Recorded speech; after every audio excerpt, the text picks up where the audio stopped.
اچھا سر، یہ بتائیے کہ آپ ایک دینی سیاسی جماعت ہیں اور پاکستان کے اندر دینی سیاسی جماعت کو اس کی اسٹرینتھ کے مطابق جو ہے وہ جیتنے نہیں دیا جاتا. ایک تاثر ہے یا حقیقت ہے، جو کچھ بھی ہے، انٹرنیشنل پریشر ہے یا کسی اور کا پریشر ہے کہ دینی سیاسی جماعتیں عوام میں مقبول ہونے کے باوجود بیلٹ میں اس کو کنورٹ نہیں کر سکتی ہیں، الیکشن میں رزلٹ اتنا نہیں لے سکتی ہیں.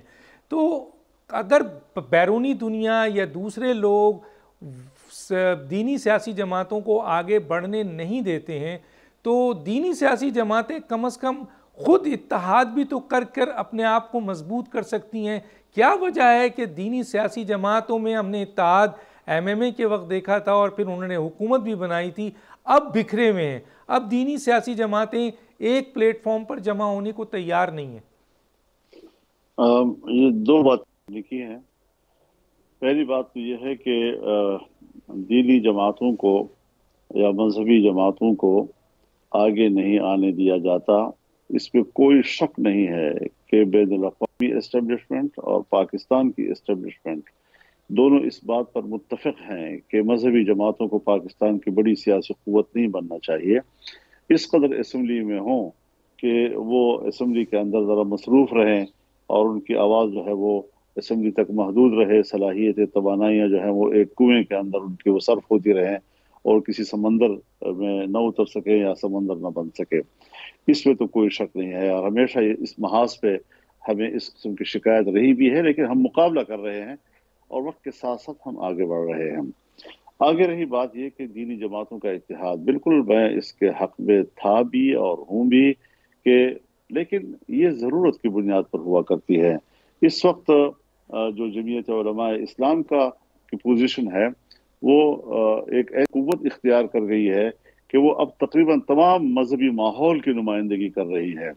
اور باقی جو ہمارے مذہبی تنظیمیں ہیں یا تو وہ فرقواریت میں محدود ہو گئی ہیں اور یا ان کا کوئی سیاسی ماحول نہیں بن پا رہا ہے. ہمیں عوام تک جانا چاہیے اور عوام کے ساتھ ہمارا تعلق جو ہے وہ فرقواریت سے بالاتر ہونا چاہیے. پاکستان میں سب لوگ رہتے ہیں،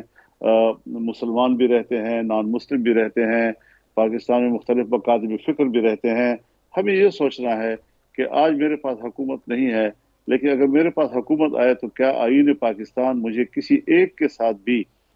کسی تعصب کی اجازت دیتا ہے؟ کیا مجھے آئین پاکستان کسی ایک کی حق تلفی کرنے کی اجازت دیتا ہے کہ میں کسی کے حق کو تلف کروں؟ جب نہیں دیتا تو مجھے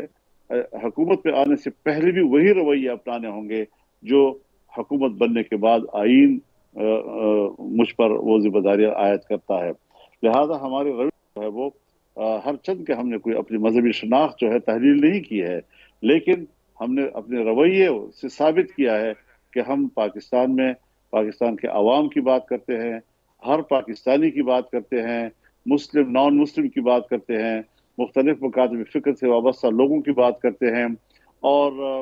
اس کے علاوہ ایک ماحول موجود ہے. اس ماحول میں ہم نے آگے بڑھنا ہوتا ہے اور ہم اس وقت جمعیت علماء اس پوزیشن میں ہے کہ میں یہ دعوے سے کہہ سکتا ہوں اور میں ایک دفعہ پارلیمنٹ میں بھی کہہ چکا ہوں کہ ہم